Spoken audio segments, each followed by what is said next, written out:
तो नमस्कार दोस्तों, मैं दीपक नागर। दोस्तों, एक इम्पोर्टेंट न्यूज़ सामने आई है और न्यूज़ सामने आई है बेसिकली एमजी नरेगा से। पिछले 2, 3, 4 दिन से लगभग ये एमजी नरेगा बहुत ज़्यादा चर्चाओं में रही है।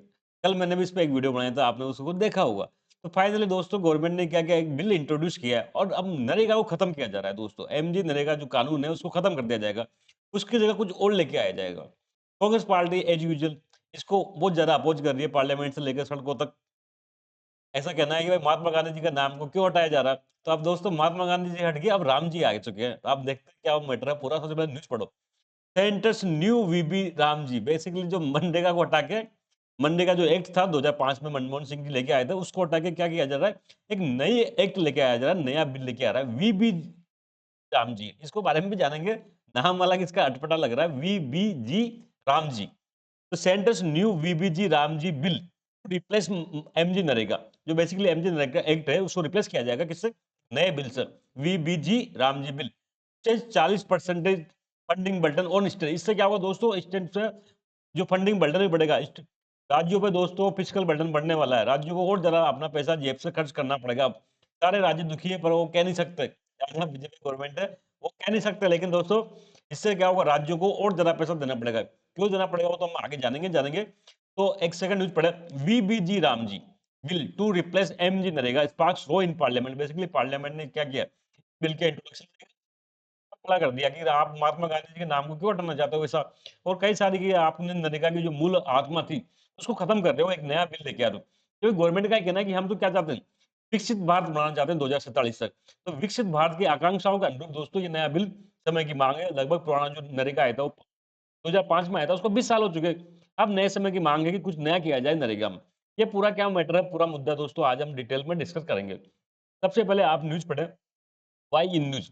तो बेसिकली ये न्यूज़ में क्यों आया? तो बेसिकली आप सबसे पहले ये देखें, वीवी राम जी हम कह रहे हैं बार-बार में, वीबीजी राम जी। इसकी फुल फॉर्म क्या है? तो विकसित भारत, वीबी मतलब विकसित भारत गारंटी फॉर रोजगार एंड आजीविका मिशन ग्रामीण बिल 2025। शॉर्ट फॉर्म क्या है? वीबीजी राम जी बिल। तो इसकी फुल फॉर्म भी एग्जाम में पूछी जा सकती है। वीबीजी राम जी बिल का क्या फुल फॉर्म है? तो विकसित भारत गारंटी फॉर रोजगार एंड आजीविका मिशन ग्रामीण बिल। देखो ये दोस्तों इसका फुल फॉर्म है। तो ये बेसिकली गवर्नमेंट ने ये बिल इंट्रोड्यूस किया है पार्लियामेंट ने, VBG Ramji bill.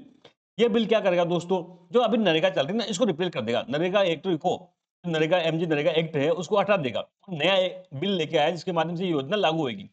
This bill will replace MG NREGA. मैं फिर रिपीट कर दूं दोस्तों, वीबीजी रामजी बिल है कि जो मनरेगा है ना उसको अमेंडमेंट नहीं कर रहा, मनरेगा को पूरा खत्म कर रहा है। उसकी जगह एक नया सिस्टम लेके आ रहा है कि इस एक्ट के माध्यम से will replace MG NREGA, Mahatma Gandhi national rural employment guarantee act. आप सबने इसका नाम सुना होगा, गांव-गांव, खेड़े-खेड़े में इसकी क्या बहुत ज़्यादा नरेगा की चर्चा चलती रहती है। तो बेसिकली इस एक्ट को रिपील करेगा एंड इंट्रोड्यूस वीबीजी रामजी। उसकी जगह पे एक नई स्कीम लेके आएगा, क्या होगा वो, वीबीजी रामजी करके। तो the propose bill seeks to dismantle MG NREGA. जो एमजी नरेगा है उसको खत्म कर देगा and establish a new statutory regime for rural employment. Basically MNREGA करता क्या था, ग्रामीण क्षेत्र में, रूरल क्षेत्र में एक रोजगार प्रदान करने की एक मैकेनिज्म थी। उसके लिए एक्ट पार्लियामेंट ने पास किया था 2005 में, 2006 में लागू किया गया था, 2009 में फिर उसको महात्मा गांधी नाम जोड़ दिया गया था। ये तो पूरी कहानी थी। मिनिमम कितना, एमजी नरेगा में क्या था, मिनिमम 100 डेज का रोजगार की गारंटी दिया करता था दोस्तों। फिर कह रहा हूँ, एक्ट और स्कीम में अंतर होता है। एक्ट क्या होता है दोस्तों, कानूनी रूप से बाध्यकारी होती है। योजना गवर्नमेंट में बाध्यकारी नहीं होती। मोबाइल बांटने की योजना चलाई थी राजस्थान में, जब तक मन पड़े बांटा, नहीं बांटा नहीं बांटा। लेकिन अगर एक्ट है तो फिर बांटना कंपलसरी है गवर्नमेंट का, ये अंतर होता है। तो बेसिकली जो एमजी नरेगा, बाकी सब जितने भी रोजगार की पहले योजना खूब चली देश में, जवाहर रोजगार योजना हो या कोई अन्य रोजगार योजना हो, उनसे इस बात में लगे दोस्तों, इट्स स्टेचुरी पावर। स्टेचुरी एक कानूनी रूप से पार्लियामेंट ने एक्ट के माध्यम से प्रावधान किया गया है, गवर्नमेंट को इसको मानना कंपलसरी है। तो दोस्तों अब ये क्या गया, जो सिस्टम था नरेगा का वो खत्म हो जाएगा और एक नया सिस्टम लेके आएगा रूरल एम्प्लॉयमेंट के लिए। ठीक है बात यहाँ तक। अब नया बिल बेसिकली क्या प्रपोज किया गया, तो सबसे पहले तो जो सबसे मुख्य बात है कि भाई एमजी नरेगा एक्ट खत्म हो जाएगा, repeal of MG NREGA act and introduce VBG Ram ji. क्या करेगा, एक वीबीजी राम जी को इंट्रोड्यूस करेगा।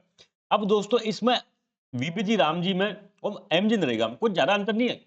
बेसिकली अगर मैं ये कहूँ कि वीबीजी राम जी एमजी नरेगा का मॉडर्न वर्जन है या उसको अपडेटेड वर्जन है, तो उसमें कोई भी दो राय नहीं होगी।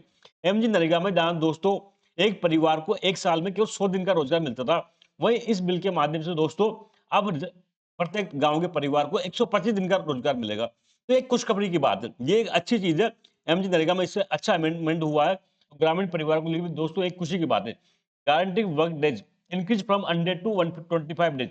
अब कितना दिन का रोजगार मिलेगा? 125 दिन का मिलेगा। हालांकि ये कागजों में है दोस्तों, आज भी एमजी नरेगा में जो गारंटीड रोजगार के दिवस कितने 100 हैं मैक्सिमम, लेकिन दोस्तों 100 डे का रोजगार किसी परिवार को नहीं मिल रहा। आप न्यूज उठा के पढ़ना, पार्लियामेंट की कई बार रिपोर्ट आती है, 50 दिन, 60 दिन, 70 दिन मैक्सिमम इतना ही मिल रहा है। तो आप उसको 125 दिन कर दो तब भी उसमें कोई ज्यादा चेंज आने वाला नहीं है।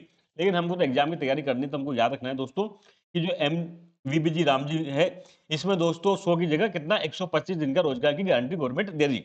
अब दोस्तों वेज पेमेंट, कई बार क्या होता है दोस्तों, पहले भी क्या होता था, कई सारी स्कीमें गवर्नमेंट की, उसमें लाभ लेते हैं, आपको बेनिफिट मिल जाएगा, लेकिन पैसा आपको 6 महीने बाद आता है। अभी कई बार देखा, जो फसलों का नुकसान हो जाता है, नुकसान अब हुआ लेकिन बीमा की राशि 6 महीने, साल, 2 साल बाद मिलती है। तो दोस्तों नरेगा में ये सुधार किया गया था, एमजी नरेगा में एक्ट था बेसिकली, तो उसमें 15 दिन का नियम था कि आपने कोई काम किया तो आपको 15 दिन के भीतर-भीतर आपका पेमेंट होना जरूरी है।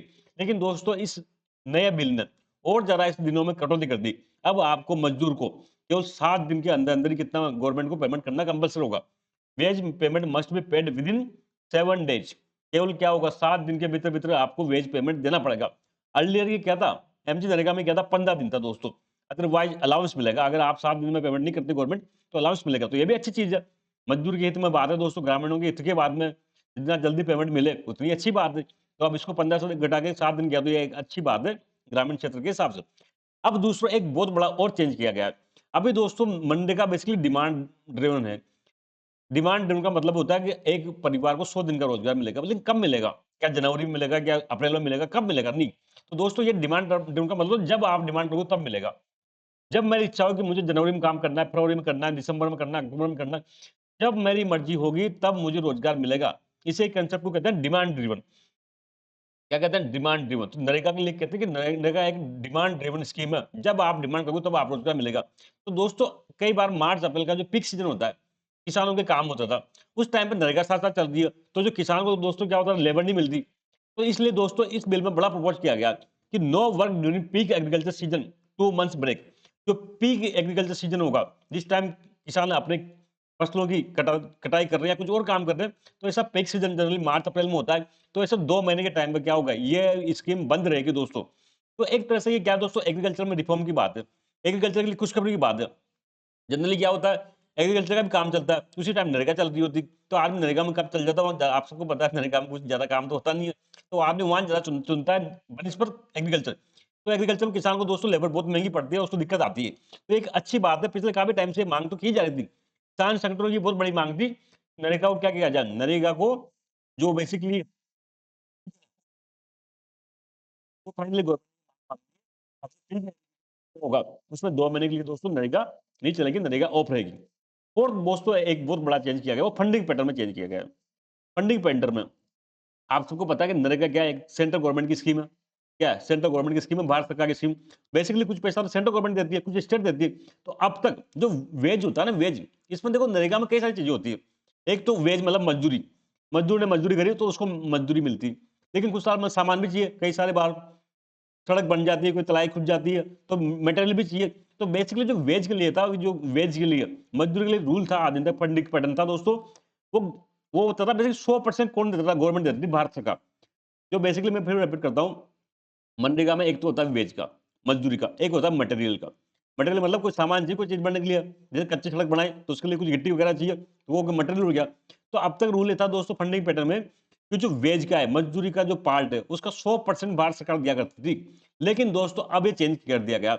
अब जो स्टेट से उसमें से सेंटर को केवल 60% देगी वेज का, और स्टेट कितना देगा, 40% देगा। तो सोचो अब स्टेट पे बढ़ने वाला नहीं, बढ़ने वाला। जो मजदूरी मिल रही है मजदूरों को, उसका केवल 60% केंद्र देगा, बाकी 40% राज्य देगा। जबकि पहले कौन देता था, पहले 100% केंद्र देता था। तो इससे वो दोस्तों क्या होगा, स्टेट का फिस्कल बर्डन बढ़ेगा नहीं बढ़ेगा, बताओ मुझे। इसको जो स्टेट्स पे राजकोष से दबाव बढ़ाने का पड़ेगा, अपने जेब से उनको 40% देना पड़ेगा। इसलिए स्टेट्स को दोस्तों इसको अपोज करने वाले हैं।